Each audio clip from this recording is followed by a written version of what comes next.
This video is brought to you by BetUS Sportsbook and Casino. Thank you for listening to my daddy's podcast. Hey, don't let these tears fool you. There's all dog around this mug.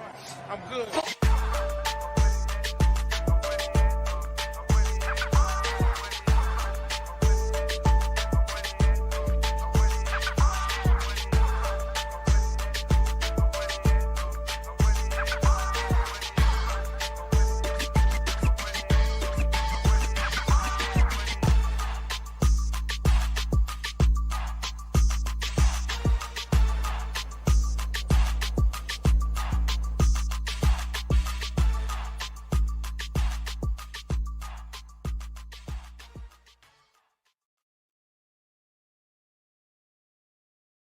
Hey, what's going on, Who Dat Nation? It is yours truly, Timothy J. Jones. And yes, I am the host of the State of the Saints podcast.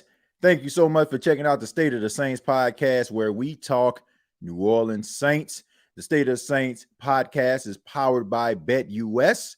Sign up today and save up to 125% on your first three deposits, up to $2,000. Once again, thank you to the fine folks at BetUS.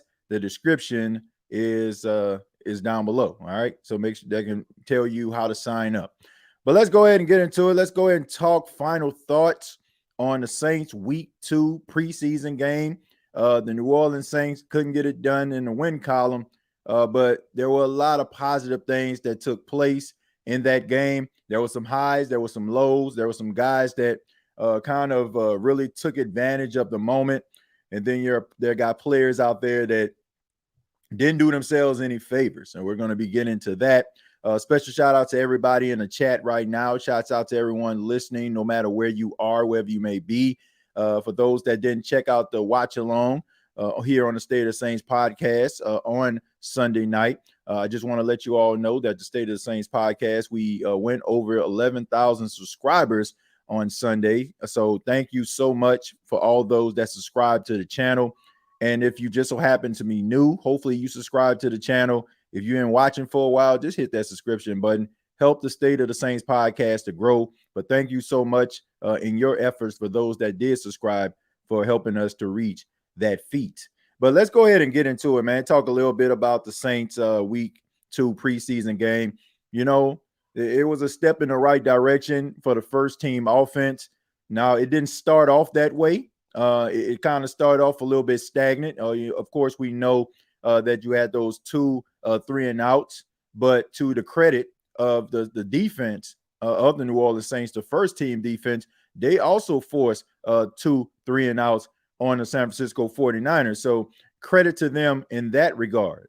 So they were able in the third series, the first team offense, to be able to put together a 16-play, I want to say 95 or 96-yard drive down the field, man. It took about 8 minutes on the clock.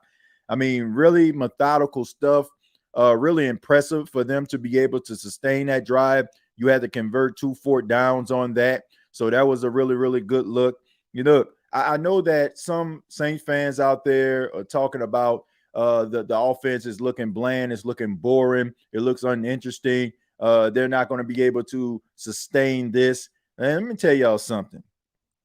If you got a good running game, you can maintain this type of energy. If you got yourself a really good run blocking offensive line, you can maintain this type of intensity. See, the issue is I don't think a lot of, I don't want to say a lot, but I think some people that are critical of this offense, I don't think they want to have an offense where it is kind of run dominant. It doesn't really speak to the modern day NFL, but I have no problem with that. You know, I can understand like people want 60-yard passes down the field on the rope and all these explosive plays, but I feel like as long as what you're doing is working, I don't care how you do it, as long as it generates some levels of success. I think that Saints fans should have been prepared for offense like this because head coach Dennis Allen, he spoke about how he wanted to be more of a run-oriented team.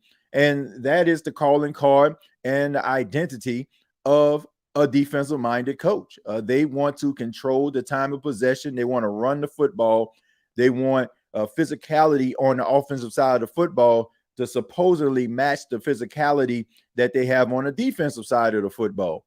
Look, we know what we are at when it comes to the quarterback position, when it comes to Derek Carr.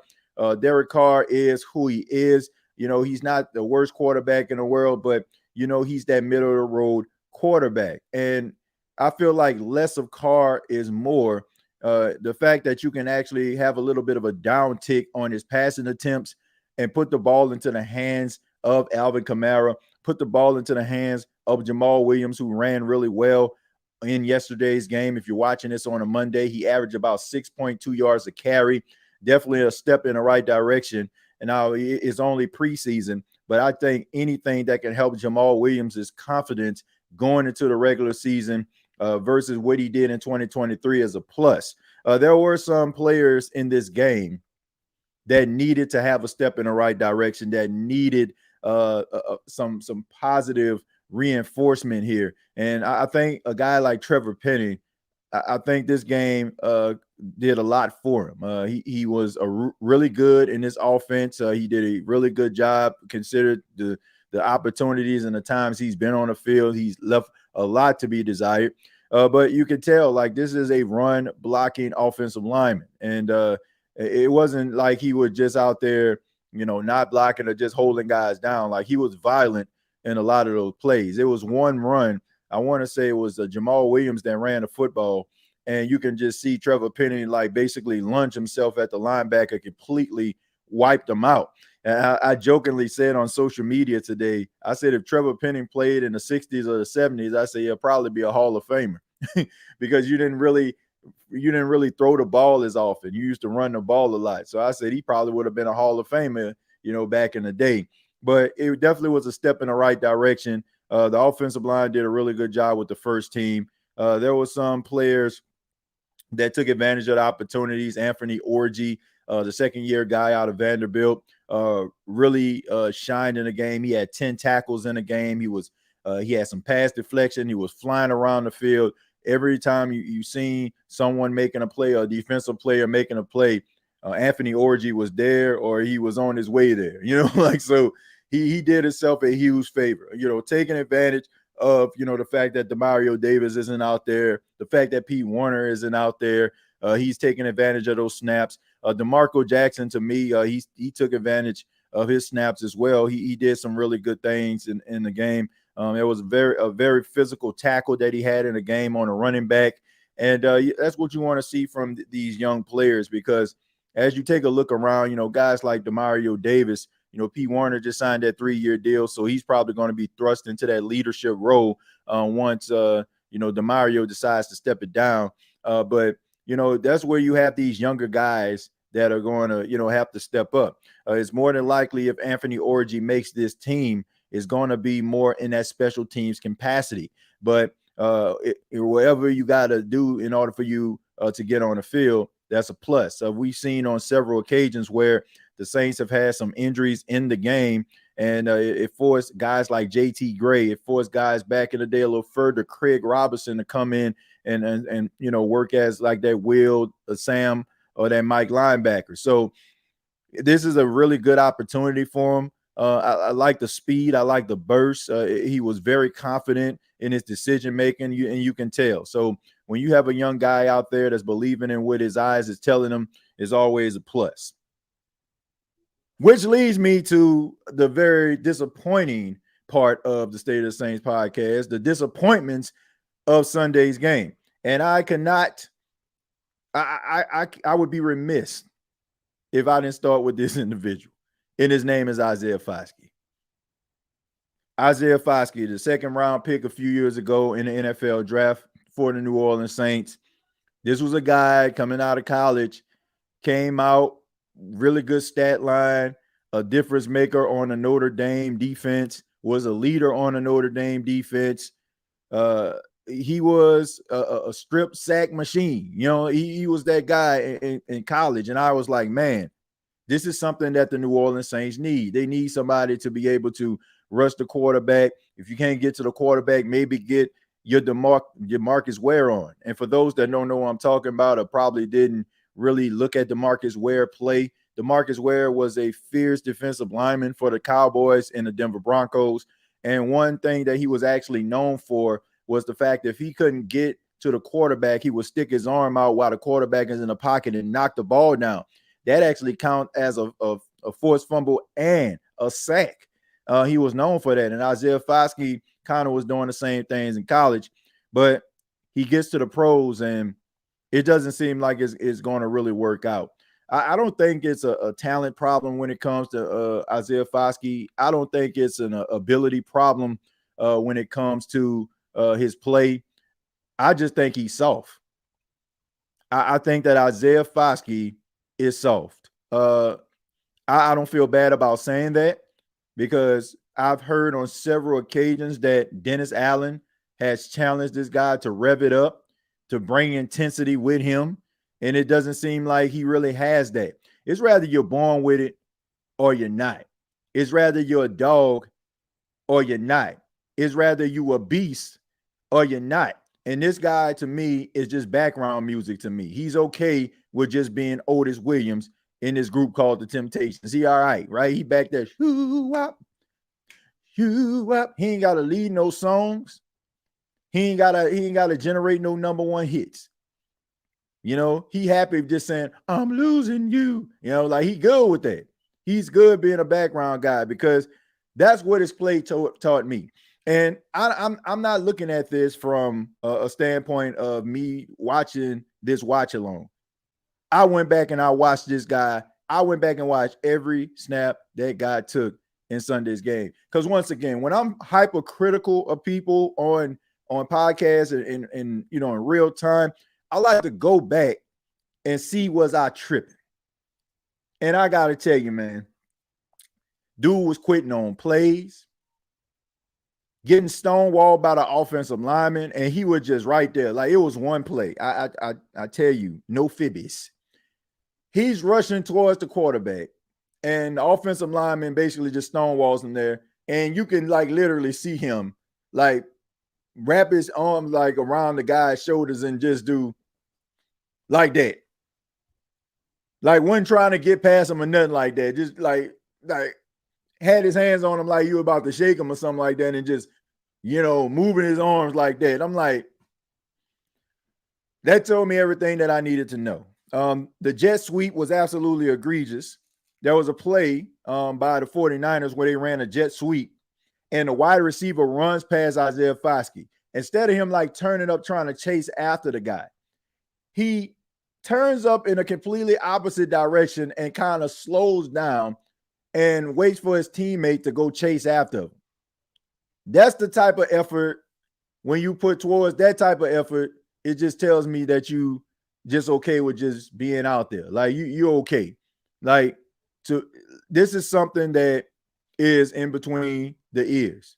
It has nothing to do with his talent. And I just don't think that he has that toughness that you need. Like when you're surrounded by a bunch of guys or a bunch of women that are really, really talented, really, really good at what they're doing, and there's very little separation between you and them, you got to turn on the intensity. You got to turn on the swag. Doesn't matter like if you're playing football, it can be corporate America, it can be your job, it can be anything that, you know, it can be anything that is important to you. If there is not much separation between you and someone else, you got to turn on that intensity. You got to show that you can shine brighter than anybody else in the room. And to me, I don't see a guy that wants to shine. I see a guy that's just happy that he made it to the National Football League, happy he heard his name called, did all the right things. But to me, if I'm starting a team right now, he would not be a part of my 53. He will not be a part of my 53. And this is very important because you need those rotational guys, right? You don't have Tano Passanio, right? Tano Passanio, he tore his Achilles. He's more than likely going to be out for the season. So they need that rotation. They need guys on the edge. And Isaiah Foskey, to me, if he was to be put on the edge, it just would be for depth purposes. And I just feel like when you got guys like Nico Lalos who will be getting it, you know, kind of that guy who who always splashes during preseason, never really gets that opportunity due to the depth of the team. But when you have guys like Isaiah Foskey that get opportunity after opportunity because of his draft positioning, it's just a disgrace. I just think that this guy could play better, and it always bothers me. It's like a 6'7" person that can't play basketball. You got all this God-given ability to be able to be something special, to be something great, and you're standing in your own way. Like I said, I mean, it's something, it's intensity. It has everything to do with that. And intensity is not something that just automatically can just pop on like a light switch. It just can't. It's rather you want to do this or you don't. And I was very disappointed. Like, I'm talking about, like, very disappointed in the effort in some of those plays. And I get it. It probably has something to do with conditioning and stuff like that. That's probably the most reps that you done took, since you just stepped away from the game, from way back in January. But at the end of the day, that effort that he put towards, excuse my French, was piss po. It was. That's the only way I could describe it. That was bad, man. That's the type of tape that you don't want to put out. That's the type of tape where if you're on a bubble and another team is looking at that, like, I was looking to watch him, but I don't know about that. Sorry, TJ, I gotta put the offensive coordinator on the hot seat. We need to see a flash of formation or plays that say that we're gonna be all right. Patrick Mahomes out there throwing behind the back passes. Yeah, look, here's the thing, man. They're not going to show you. They're not going to show you the arsenal in preseason. It's just not going to happen. You're going to have to wait for the regular season for that. Like, if they were to do that, it would only just to be the kind of, like you said, put our mind at ease. Like, whoo. But I can understand from a schematic standpoint why they don't do that. I'm okay with that. That's why I went into the preseason game in week two, just looking at execution. Better execution than I saw in week one. Like, I'm not gonna put like come on, man. Like, this is preseason. If we're talking, like, Jordan, if we're talking about this in week 5, week 6, then I feel like that would be grounds for you to actually have that comment. But you're not gonna see teams show you anything. It's basically, like I said, just to have something to be able to teach in a film room. That's it. Where were you on this play? You were supposed to be here. Why are you here? Like, you need to be over here. That's all that's for. So I wouldn't put too much stock into that, man. I understand you want to see the splash and pizzazz, but I mean, Patrick Mahomes and the Kansas City Chiefs, like, they just out there for conditioning, man. They out there for, like, he tried to build up a rapport with Rashid Rice, and he's also trying to build a rapport with Xavier Worthy. He's trying to build a rapport with Hollywood Brown. I get all that, but man, he gonna throw those behind the back passes. He's gonna try to entertain in some capacity. I mean, he has that type of leeway. Happens when you go to three Super Bowls in the last 4 years. It kind of works out for you. So I don't know, man. But I think we're just gonna have to wait. I get it, but you're gonna have to wait for the style and flash and pizzazz. Let's Saints offense is missing a dependable option besides Olave, and they are missing a legitimate right tackle. If they can field a gun running game and use play action, it may protect Penning's play. The fact that the New Orleans Saints are running this wide zone, to me, the wide zone kind of protects these offensive linemen, and they don't really show their imperfections. That's why a lot of teams are running it. It's very, I won't say it's a simple offense, but you can do a lot of things with it, and it doesn't really, stress you out like some of these other offenses can. A traditional West Coast offense, man, you got to have a balanced offensive lineman. He got to be able to be just as good with the run as well as with the pass. And some of these teams, they don't have that, right? And the Saints definitely don't have that. They got a lot of liabilities when it comes to the pass rush. And anybody will tell you, any offensive lineman will tell you, they rather run block than pass protect. I mean, I've heard that from my good buddy Zach Streif when I got opportunity to talk to him. He said, it was a time where Sean Payton was throwing the ball over and over again. He said he had to go to Sean and be like, hey, man, can we run the ball? Like if they want to run. They want to run block. And, when you're doing run blocking, it builds up the offensive line confidence, man, because it allows them to be mean. It allows them to be nasty. It allows them to be physical. But when you're always like trying to throw the ball back to pass, it can be kind of tough on those big guys. So I do think that it's going to help Trevor Penning. It's going to be able to hide some of his imperfections and also be able to help the New Orleans Saints in regard to the fact that he is limited and you don't really have anybody that can challenge him that's sitting behind him. So I think that what they're doing is very suitable for the offensive line that they have. And also what you just mentioned, the lack of depth when it comes to the pass catcher. You can have a guy like Olave and Shaheed and be able to eat. You can be able to maybe make this offense very simplistic to a point where you're basically just kind of just changing the plays around, maybe going it from left to right and next play right to left. Stuff like that. So it don't matter.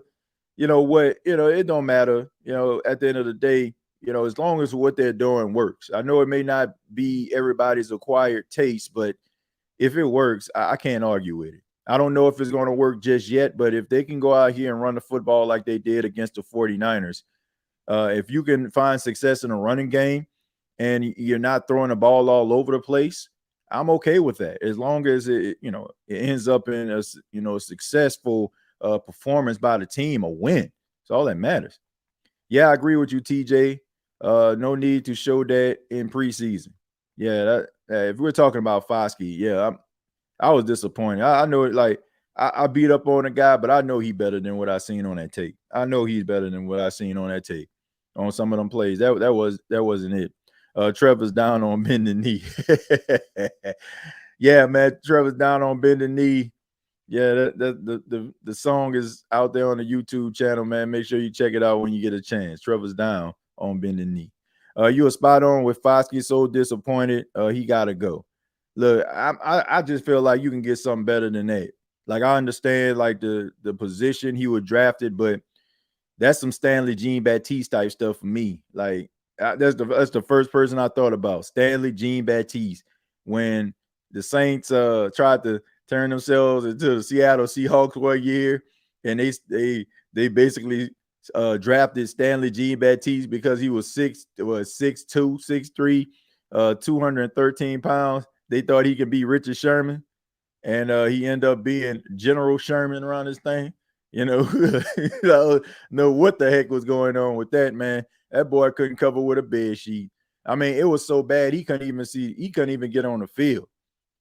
This man would look like he was just out there, like my grandfather said, look like he was about as lost as a baby bird in tall grass. That boy was lost. And that's the way I looked at Isaiah Foskey, man. He just looked like he ain't want it. He ain't look like he wanted, man. At least Stanley tried to act like he wanted it, man, but he just wasn't good. Isaiah Foskey, man, I don't know. It was almost to the point you had to walk up to him and say, man, do you like football? Like you got to, like, I don't know, man. I don't know. Maybe he had an issue with the snaps. Maybe it was just conditioning, but yeah, he was getting straight stonewall. That's the reason why I call him Stonewall Jackson. Why can't we stop any team on 3rd and 10? Why do we have so many issues with a mobile quarterback? Probably because, somebody said this and they're accurate. There's a lot of teams that suffer with mobile quarterbacks, but you got to have some athletes at the linebacker position. That's the reason why you signed Willie Gay. Willie Gay is more that sideline to sideline, chase a running back down, chase a quarterback down. I think it has a lot to do with, containment. I think that's the biggest issue. A lot of these defensive linemen, like they have a hard time containing the quarterback, until the cavalry shows up. And, Josh Dobbs, man, for some apparent reason, just morphs into Lamar Vick every time he plays the New Orleans Saints. I don't know how he just gets this Lamar Vick power, but it just happens, man. And he just looked like Lamar Vick out there. I don't understand it. Like maybe just it's always, that one team that can always, get you, that one player that can always get you. It just seemed like they just match up. They're just a matchup nightmare. It was almost like, if I could think about a boxing example, when I was growing up, Sugar Shane Mosley was the man. Like, Sugar Shane Mosley was that dude. He was one of the best welterweights in the world, like in the late 90s, early 2000s. And he can beat basically anybody. I ain't talking about older Shane Mosley. I'm talking about like young, like 20-something, Sugar Shane Mosley. And he beat everybody, man. But there was this one guy that he just couldn't beat, Vernon Forrest. Vernon Forrest was a good boxer, decent, but he wasn't like the best welterweight that you ever seen in your life. But it just seemed like every time like Shane Mosley would fight him, he always gave him problems, and Shane just couldn't beat him. I guess that's what it is with the Saints with mobile quarterback. Like, that is their Vernon Forrest. Like, I don't get it. But hey, at least you got a linebacker that can be able to chase down these quarterbacks. You got that in Willie Gay. So hopefully Willie Gay can actually do that. Peyton Turner in that same Foskey boat. Yeah, man. These guys, man. I wish I could tell you why the Saints decided to draft them. I just wish sometimes, like, the Saints, I don't know. Sometimes I just feel like they get in their own way. Like, they overthink themselves. Like, so what if everybody knows that you're going to draft this guy? Like, so what? Like, it doesn't matter. Like, I've never seen a team. I don't know if they be watching ESPN and they probably gonna do what ESPN or Fox Sports 1 or whatever these sports publications say they're gonna do, and then all of a sudden, they think they know everything. You know what? I'm not gonna draft that guy. Matter of fact, I'm gonna get him over here. I'm gonna completely change the game up. I don't know what they're doing. Like, seriously, it don't have to be that complicated. You had so many other players that you could have gotten in that draft. Like, I think about it. Let me go back, because this was the 2020 NFL draft, if I'm not mistaken. I want to see something. Just for a second. There was a 2020 NFL draft. It could have been 2021. Was it 2020 or 2021? I can't remember. We'll find out. But anyway, trying to look at this list. No. 2020, they got Cesar Ruiz. So that's the 2021 draft. Let's go to the 2021 draft. Because I'm just looking like, why do you, and I don't even know if they didn't even really need a pass rush. They didn't even need one. I don't think they even needed a pass rush that year. They just reached to get them. But anyway, let's go to the 2021 draft. I'm trying to see who was actually drafted before him. All right. So, yeah, Trevor Lawrence, average. Zach Wilson, next. Trey Lance, next. Kyle Pitts, been a little tough for him. Jamar Chase, Jalen Waddle, Penei Sewell, J.C. Horn, been hurt most of his career. Patrick Surtain, Devontae Smith, Justin Fields, Michael Parsons, Rashawn Slater. Man, they got some guys up here that did not really do well for themselves. You got Elijah Tucker. You got Mac Jones, Zaven Collins, Alex Leatherwood. Man, these are Jalen Phillips. That was a good one. Jamin Davis. That was pretty decent. Kadarius Toney.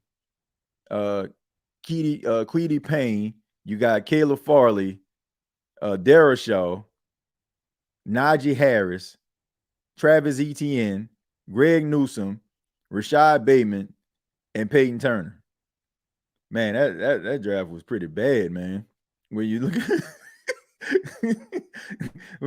I ain't really call out too many studs up in that thing. To be honest with you. Like, so maybe looking at that list, I don't feel as bad. But at the same time, when you get a first round pick, you expect for them to be that guy. And I think for years, the New Orleans Saints have been looking for, just like they were looking for the Drew Brees succession plan, they were looking for the Cam Jordan succession plan. And Just like Drew Brees, Cam Jordan just can't relinquish it. Carl Granderson is slowly starting to become that guy now. And if Chase Young is what we're seeing right now, like he is the guy.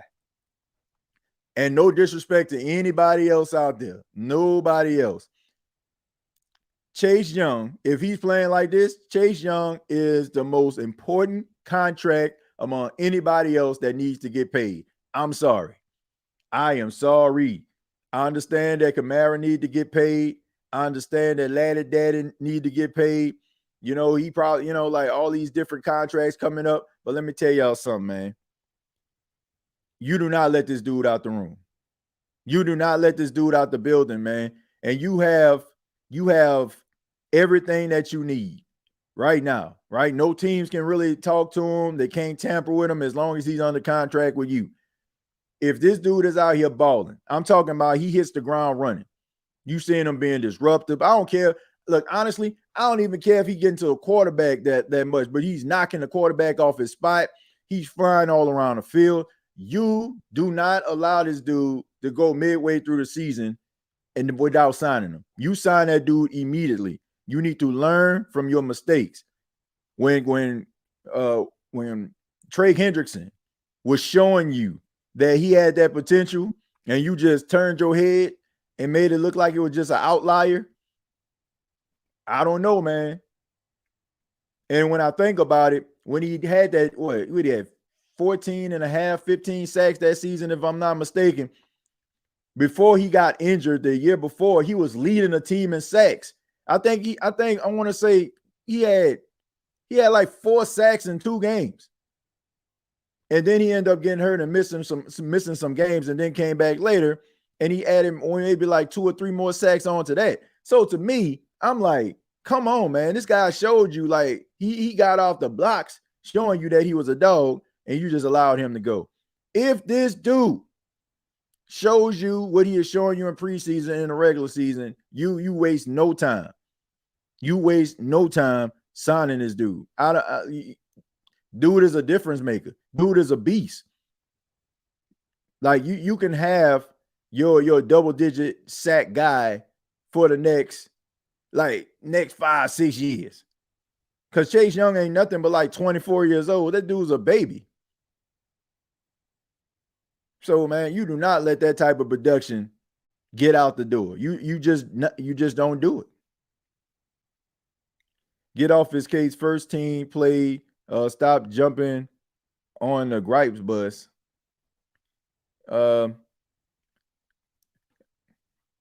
Next question, man. Next question. Captain Sable. No. Saints played Goldfish or with the draft that year. I don't know what they were playing. They were playing with our emotions. That's what they were doing.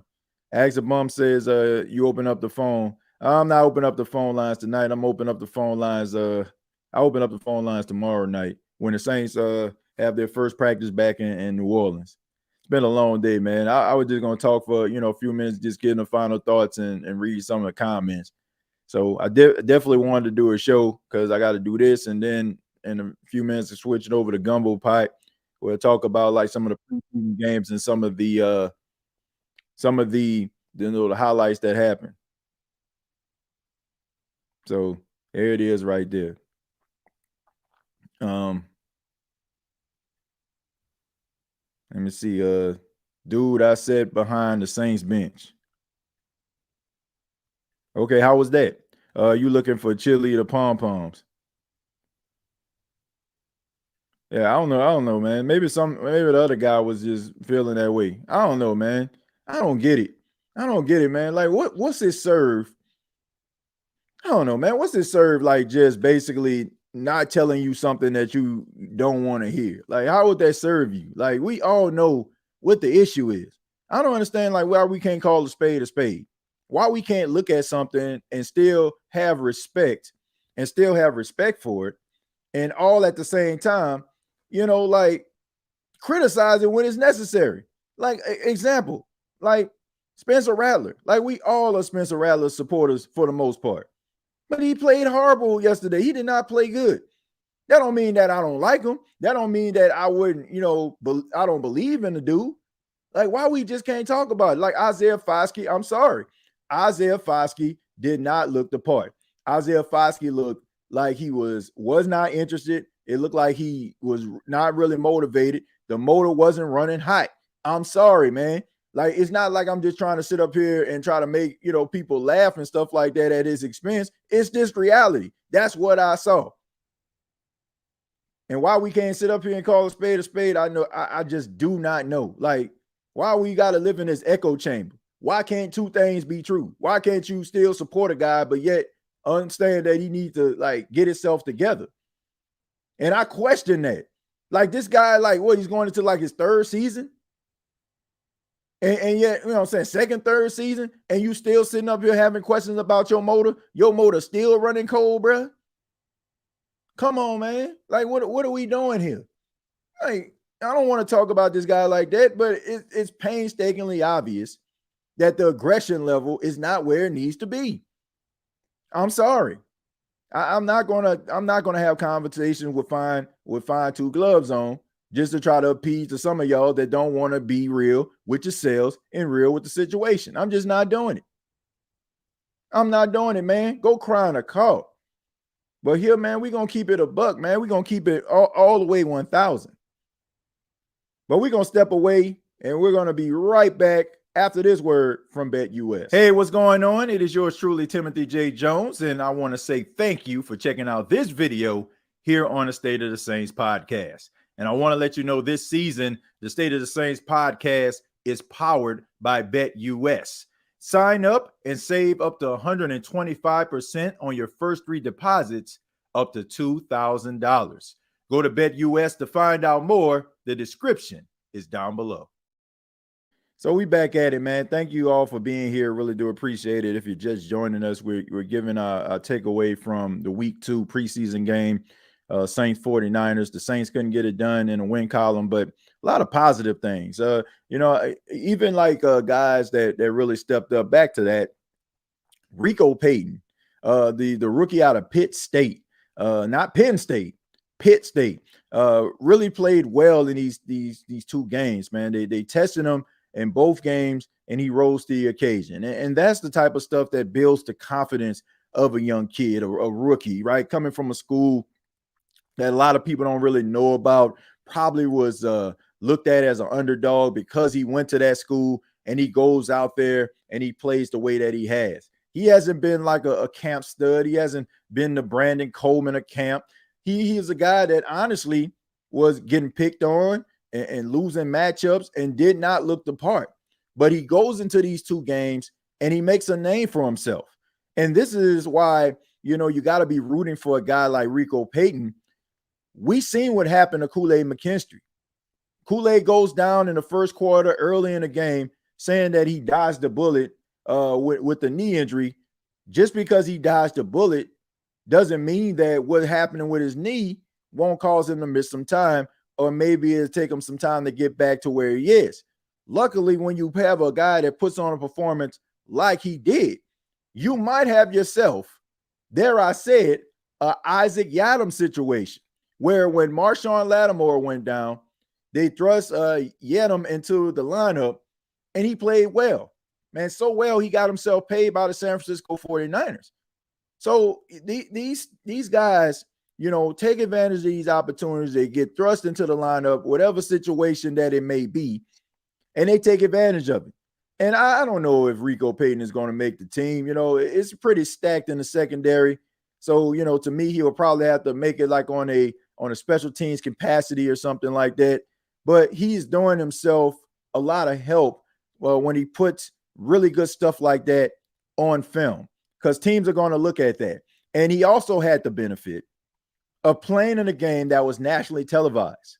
I mean, Denver and Green Bay was the only game on, but the Saints 49ers was the nationally televised game. It was on Fox.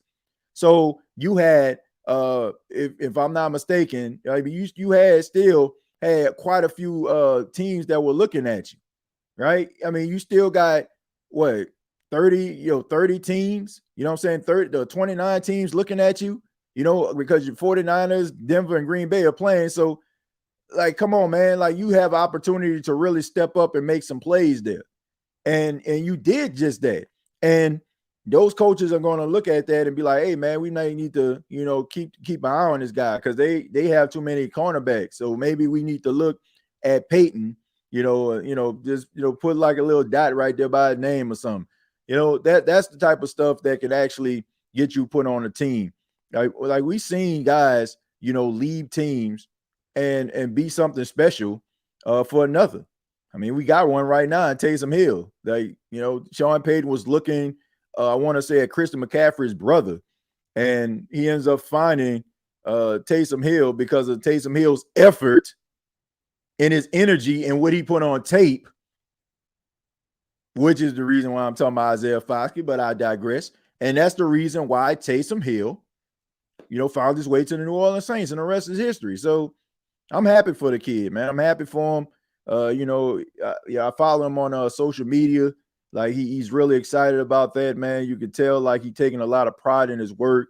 Pro Football Focus, a really popular analytical database right there for fans to be able to analyze players and also fix fantasy teams and stuff. And they acknowledge you, as one of the top corners playing in the weekend game based on your coverage skills. So that's a plus for him, man. I'm happy for him. Fact, CJ Spencer definitely had a off game last game. Yeah, Cartel, he definitely had a off game. No doubt about that. Look, let's go ahead and talk a little bit about these quarterbacks, man. We'll talk a little bit about these quarterbacks, and then I'll give my final thoughts. Looking at these two quarterbacks, I like them both. I think they're both made of the right stuff. I mean that. I think that they both have leadership qualities. I believe that they both have this confidence within themselves that they can make every throw. They belong in the moment.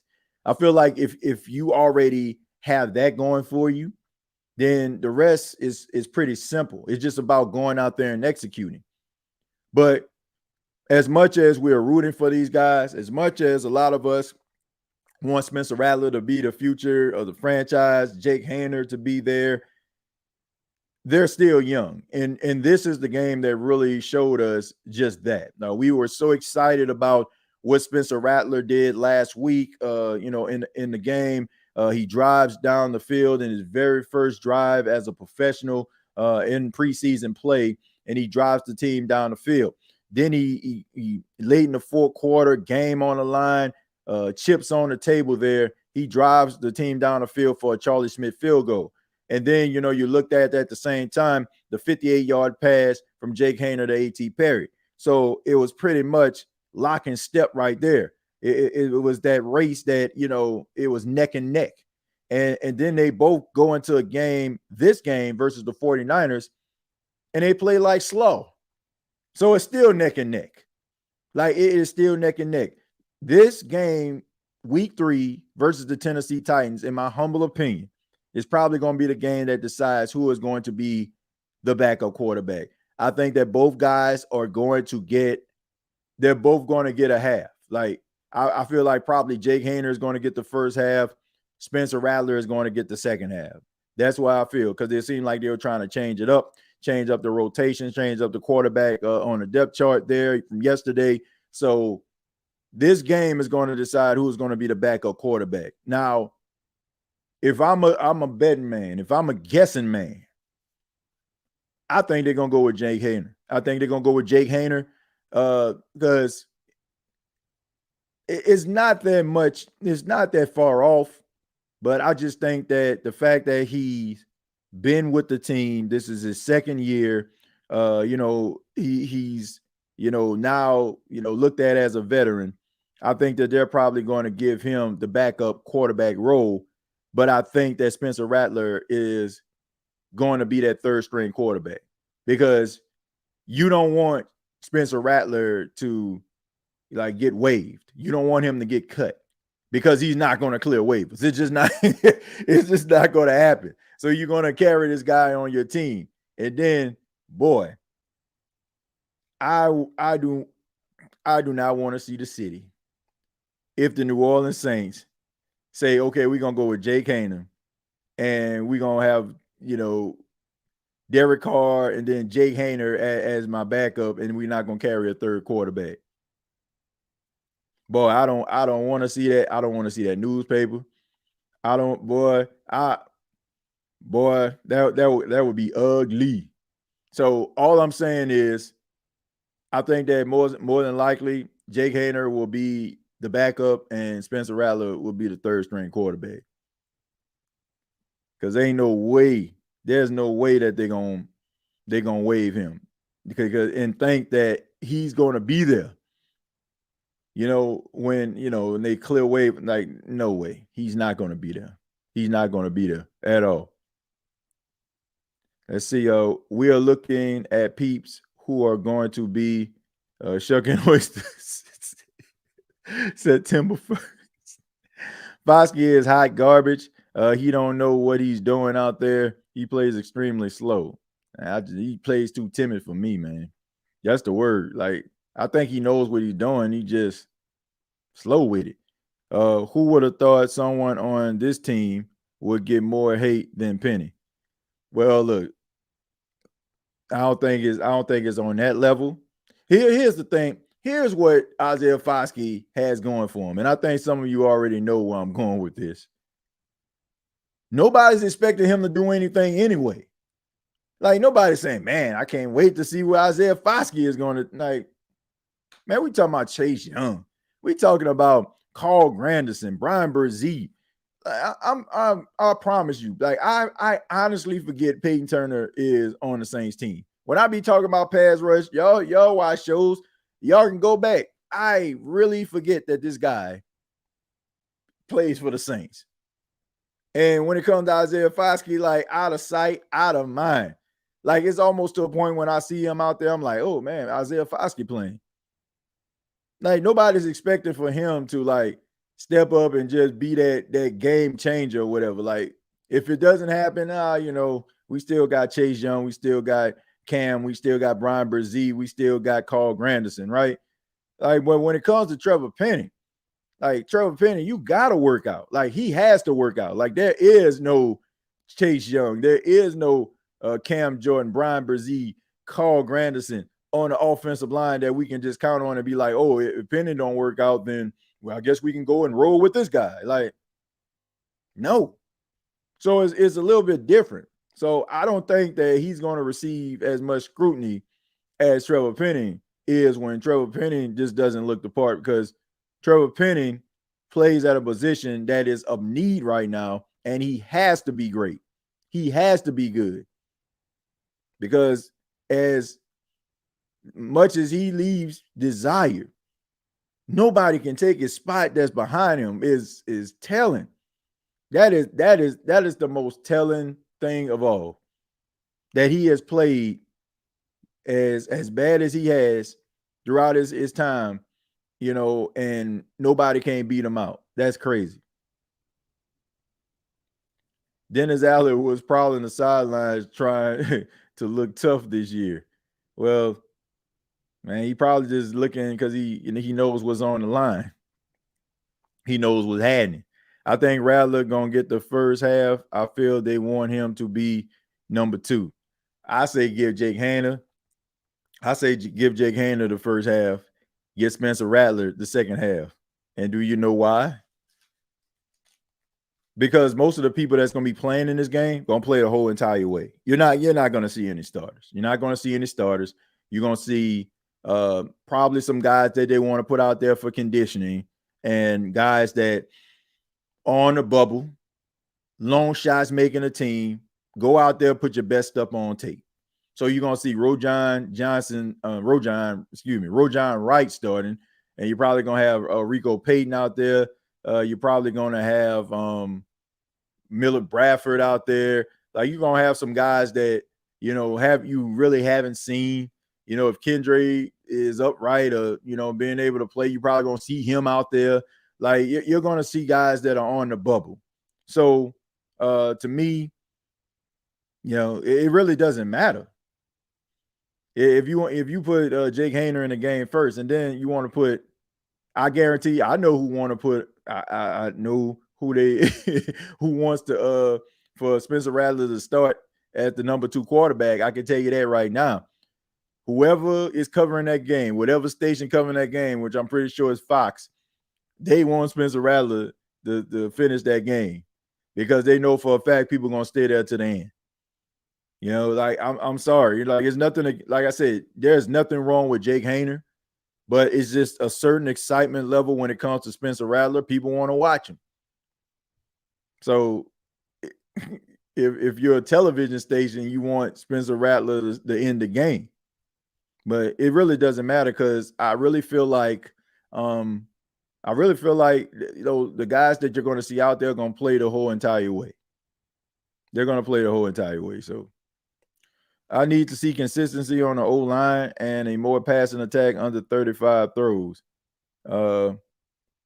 Well, I tell you this right here. Like, if you're looking for the Saints to be throwing the ball all over the place, I said this at the top of the show. You're sadly mistaken.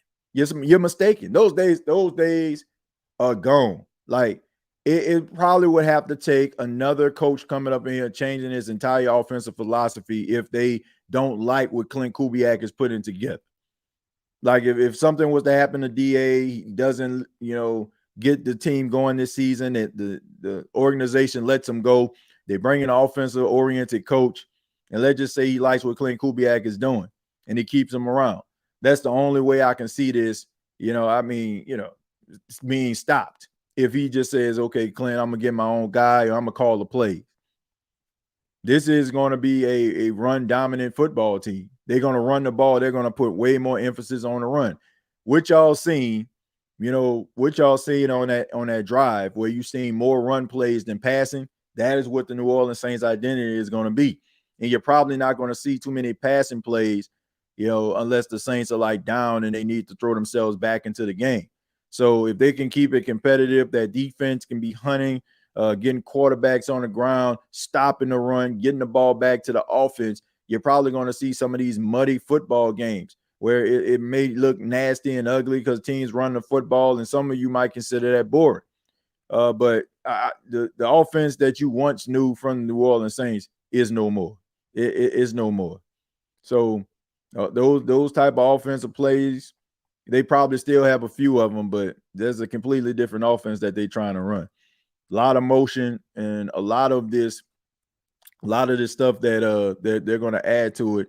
It puts a lot of emphasis once again on the run. I'm thinking Jake knows too, unless he has an awful game. Yeah, look, I think that he has nothing to hang his head in shame about. I think that to me, this is this is a coin flip. I think both guys look virtually the same. They both had opportunities to try to, jump over the other. They just couldn't. It's like they just neck and neck, and they've been that way. So this is going to be the deciding factor. But the credit to Jake Haener, and this is why I respect Jake Haener so much, is because he understands the hype that surrounds Spencer Rattler, and he's still not going away. He's still not going away without a fight. And for that, Jake Haener can play on my football team. And not to mention, he pretty good too. He's not the best quarterback, man. I mean, he doesn't have the size and and all that kind of stuff that you look at when you're evaluating quarterbacks. But one thing that guy does have is heart and a belief in himself. And for that alone, he can play on my squad. I think that every member of the Who Dat Nation should walk away from this offseason process with a newfound respect for Jake Haener. Like, I not just what he, had to deal with, find out about the skin cancer situation, deciding to get the surgery, coming right back on, not even missing a practice, going out there playing with stitches in its face, and still, like I said, just continues to fight, continues to battle, continues to stack up good practice after good practice and make this thing competitive when the entire world is basically saying that this guy that's coming from South Carolina, this is the guy that we want as this succession plan, or the backup quarterback in this case. And he's still fighting. So I already respect Jake Haener, but I have a newfound respect for him. Any position we should pay close attention when roster cuts are made. I think we all in agreement. We looking at the big boys up front, right? The offensive linemen. That's what we looking at. We looking at right tackle. We looking at guard, right? Like when the cuts happen, we need to be looking like this. The draft around this mug. You know what I'm saying? Like go out here and try to get yourself an offensive lineman. You know, if they got one on the street that a team gets rid of, like you go and call that boy up. If Kendrick gets cut, Saldivari needs to be right behind him. Hey, TJ and Who Dat fam. Yeah, man, look, I don't know if they're going to get rid of Kendrick. Like, I think that would be a mistake if they do. As much as I like what I saw out of James Robinson and Jordan Mims, I don't think neither one of them can really, hold a candle to what Kendrick Miller can do. Like, Kendrick Miller is a good running back, man. He's a good running back. I don't think first off, I don't think a lot of people really understand how good that dude is. And maybe because, he never, really got an opportunity and he dealt with those injuries. I heard somebody say, and this was in the comments a few shows ago, saying that the dude is like lazy and all that kind of stuff. Like, man, how you going to speak on that? Like, how you going to speak on that? Like, do you know these folk? Like, I don't know, man. Like, I don't know what it is. When I said that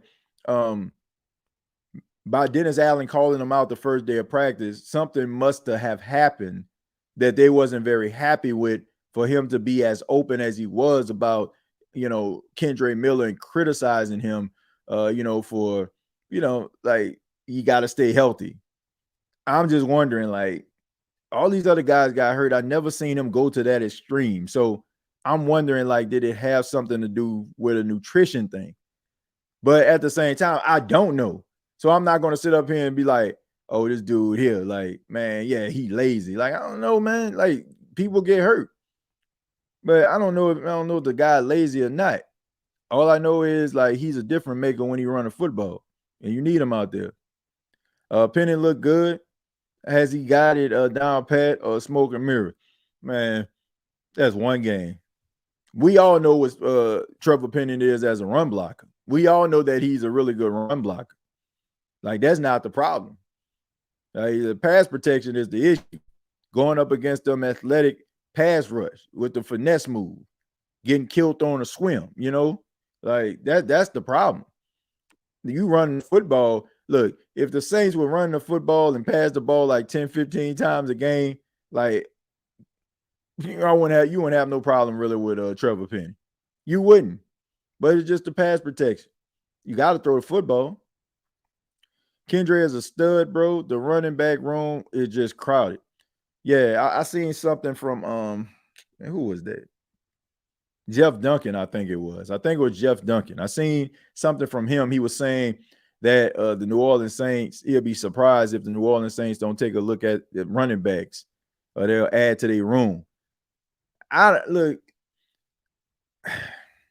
thought that Jamal Williams ran the ball well. I think that I'm starting to feel like maybe this offense works for him. The way that is structured, maybe that'll make him find a little bit more success. But I don't know, man. I don't know, like, if you got Kamara, when it comes to like catching the ball out of backfield, running between the tackles and stuff like that, which I feel like he's definitely going to thrive. We seen Taysom Hill get unleashed in his rushing attack. And then you got like some of these other young guns out there like Jordan Mims and James Robinson. Both, like, it's so crazy, man. Looking at these competitions, like running back, quarterback, like nobody really separated themselves. I would say that James Robinson has a slight edge, in my opinion, over Jordan Mims. The only thing I can honestly say going back watching that game is I feel that Jordan Mims is a better pass protector than James Robinson is. That I can say. So I would say, like, if I'm talking about just overall running of the football, I would say James Robinson has a little bit of an edge because he had 2 solid games. Jordan Mims had a solid game against the 49ers, but I just feel like James Robinson has been more consistent. So, but you definitely going to need Kendrick Miller, man. I think he brings something to the table. Regulars need work. However, he looked decent. I guess you mean Rattler. You talking about Rattler? Let's see. Falcons in trouble if D plays like they played last night. Well, look, you got to take this stuff with a grain of salt. You know, especially like some of these defensive teams. Like this isn't how these teams are going to be structured. It's a combination of last chance U's and starters and second string guys. So I'm pretty sure they'll probably have a more stout defense. Raheem Morris is a defensive oriented coach. Let's see. Do you think David Bakhtiari could help us? Probably could, but David Bakhtiari don't want to play on turf. He doesn't want to play on turf. All right, he already been on record saying that he doesn't want to play on turf. So he wants to play. He would prefer to play on grass. And if you go to the NFC South, you're going to at least have 9, turf games. You got 9 turf games because you got 8 games in New Orleans, and then you got to play in Atlanta at best. And that's not even counting like if you play other dome teams like Minnesota, teams like that. So he doesn't want to. He's on record saying he don't want to play on turf. Let's see. I agree. TJ Jamal is a huge paycheck. Yeah, I mean, I look at Jamal Williams. I think that he's playing really, really well the last couple of times, but I do feel like you can probably get a little bit more. And if you have an offensive line that struggles, the way that the Saints offensive line has struggled, like if you can get a running back that can actually make somebody miss and get some extra yardage, like you get that. I still think that you have a chance you can get Kareem Hunt up in this thing. Like, I'm sorry if it's up to like if you can get Kareem Hunt, like sorry, Jordan Mims. Sorry, James Robinson. Like you can have Kamara, Kareem Hunt, and I will even take Jamal Williams. I'll take Jamal Williams too, and Taysom. Like that's a nice little combination right there. If you don't, you do something with Kendrick, decide to let him go or something, but man, that's a nice little collection of running backs right there. Yeah, Nito, Kubiak is saving his best stuff for the regular season. Yeah, I mean that's all they're doing, man. They're not gonna show you their hand. TJ, I meant Penning. I kind of okay. Penning, okay. Miller always hurt. Can we depend on him? Well, I mean, he's going to his second season. To say that he's always hurt, like he only played 1 year, and he was coming off of like a serious knee injury. Like I say, he tore his ACL. So that's something serious. And it takes time for those guys to get back, especially at the running back. But like when you running and cutting and stuff like that, Saints will look different in the regular season. Yeah, I think they will. Hector says, TJ, what you think about Carr's performance last game?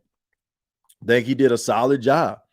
I think that what he did was what the offense needed. Like people are talking about the dinking and the dunking and stuff like that, but like if you're throwing passes to Bud Means on 4th down to convert, when you're throwing like these out routes to Chris Olave, the only thing that really concerns me about Derek Carr sometimes, like there was one pass that Derek Carr threw to Chris Olave, and Chris Olave it wasn't a long pass. It was probably like around 4 or 5 yards. But he throws it to Chris Olave, like where Chris Olave had to like basically extend his body out and catch it with his hands, like right in front of his face. But you had 2 defenders like beelining up out on him, right? So while he's trying to catch the ball, it exposes like his rear barrier, his lower extremities.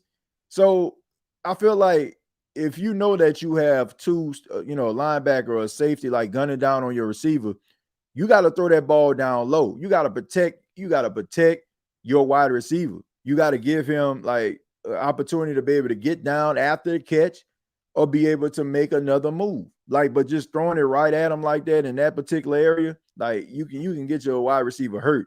And that would be something if, he throws that pass and Chris Olave end up getting hurt because he's trying to catch that pass in a preseason game. I don't think a lot of people would be happy about that. And then, the Saints also dodged the bullet yet again, and that was on that Shane Lemieux fumble.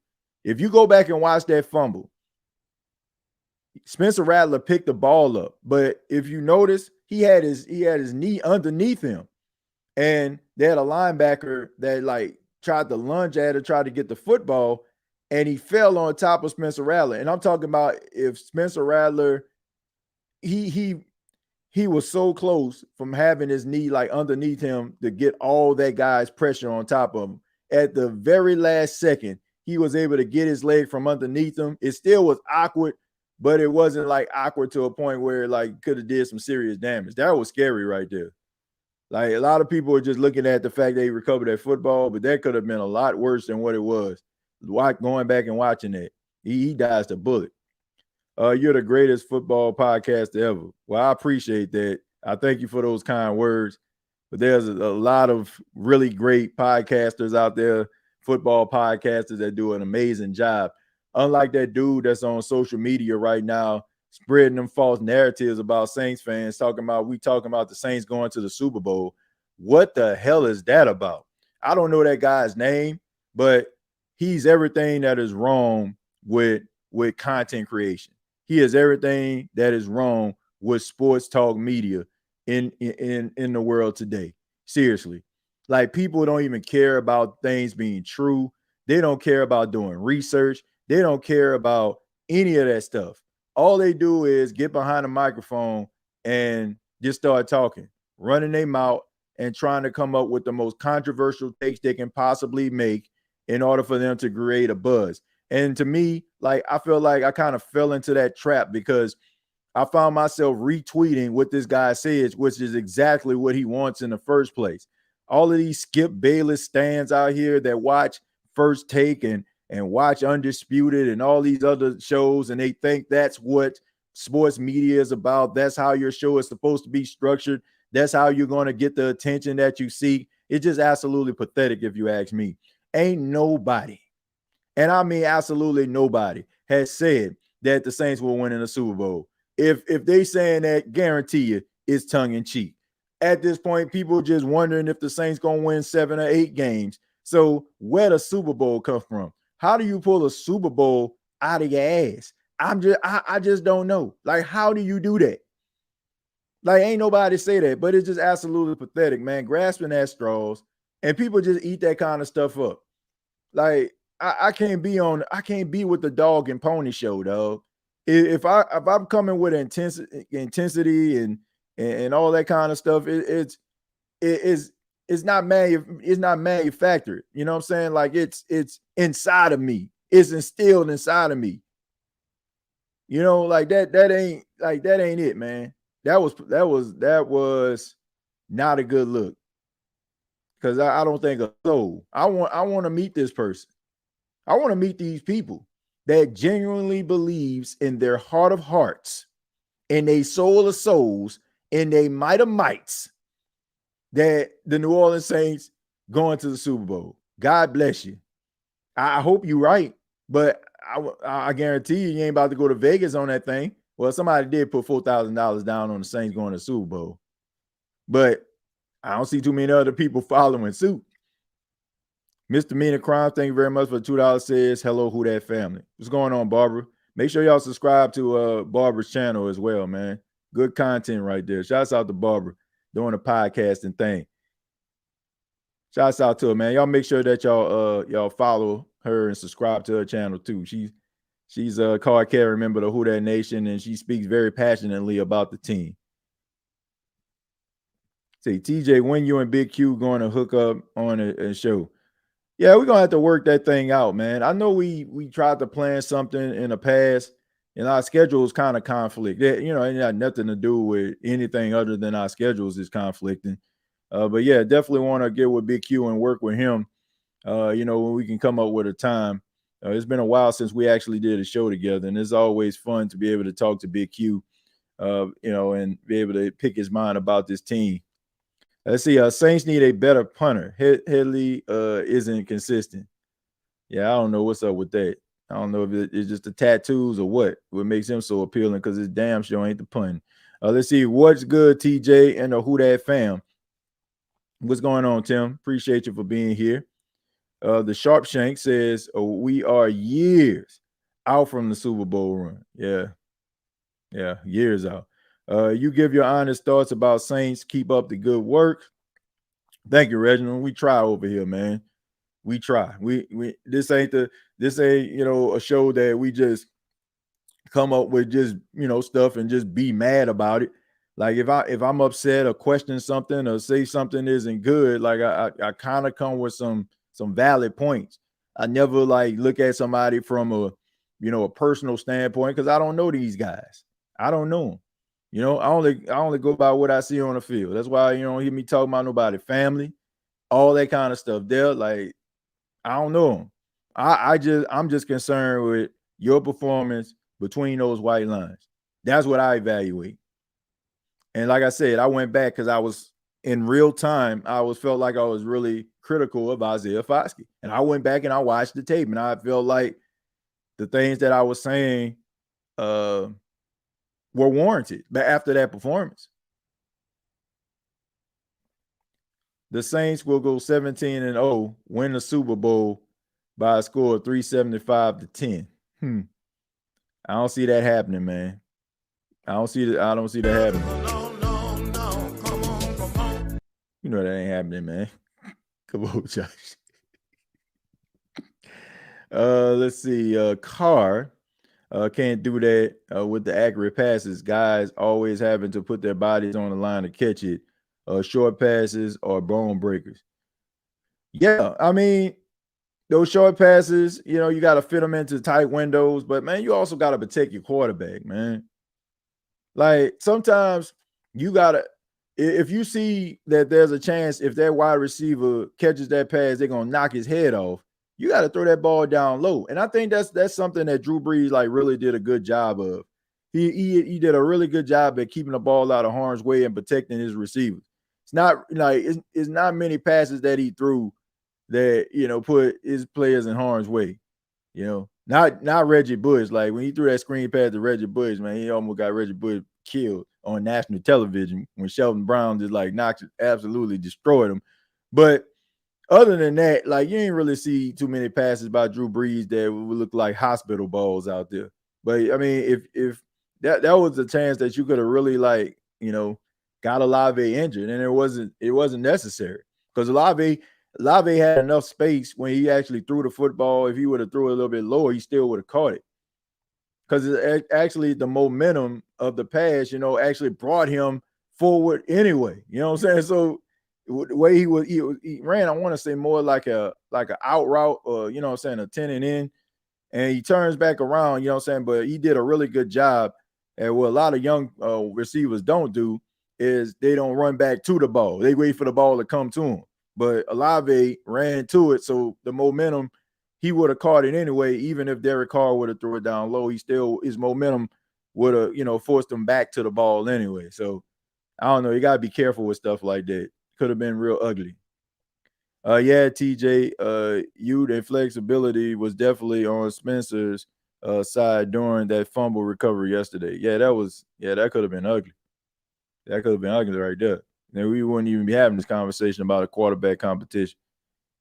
Yeah, I look at when it comes to Spencer Rattler, that was luck on his side right there.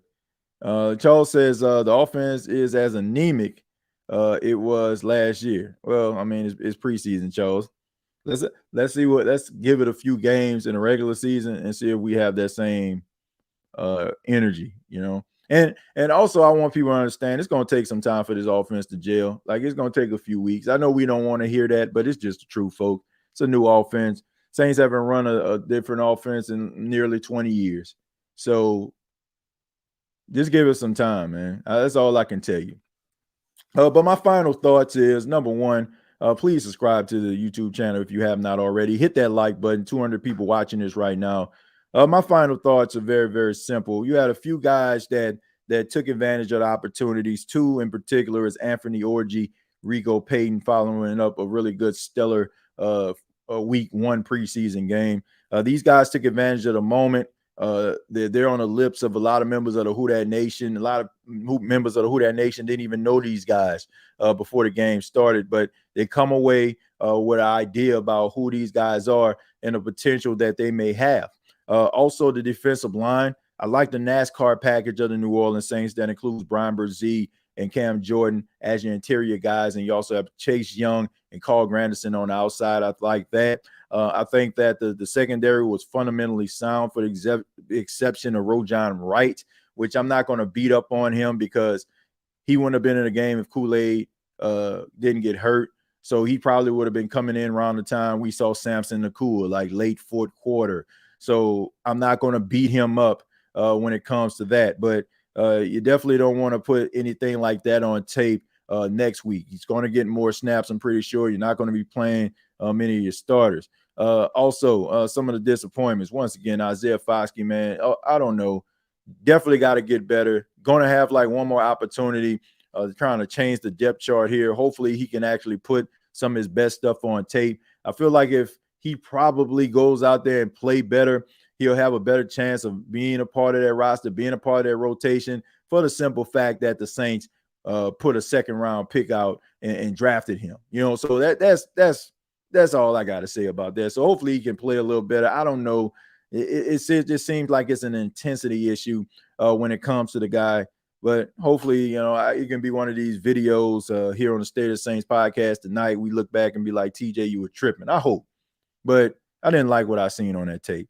Peyton Turner could have made some plays. Seen him in the backfield a couple of times, missed some tackles. But you got to get your guy on the ground. There were plays where he actually was noticeable. I'll give him that. But he's got to be able to stay healthy. He's got to be able to stay healthy. When he's out there, he's done some good things, I will say. He's forced fumbles. But it's just so crazy because he'll do something good like a tackle for loss or a forced fumble, and then he ends up like rolling up on somebody and they injure him. I don't know. Hopefully he can play, better. I feel like he'll probably be in a rotation too because of his positioning. Offensively, it was good to see that long drive. We got an idea about what the Saints are trying to do when it comes to the run. Also, still feel like you need another wide receiver out there. I think A.T. Perry more than likely should be that number 3. I haven't really been impressed with Cedric Wilson. I know that you gave this guy a 2-year deal, but I don't know, man. He's not looking the part out there. But A.T. Perry, every time he gets the ball, he's making plays. Didn't make too many in yesterday's game, but he's always out there. You can see him making a catch. You can see him, making a tough catch. Making a contested catch. Going out there, trying to make plays. But Cedric Wilson, I don't know. And if you also count the fact of he was responsible for punting and kick returns, really bad stuff right there. Like there was a couple of times where he should have fielded the punt. Instead, he let the ball bounce over his head. So you combine that with the wide receiver play. Just don't know exactly what Cedric Wilson fits. Quarterback competition about as evenly matched as you can think of. 2 young guys trying to get that backup role. I think the game versus the Tennessee Titans is going to be that deciding factor. So those guys, they got to look at this tape.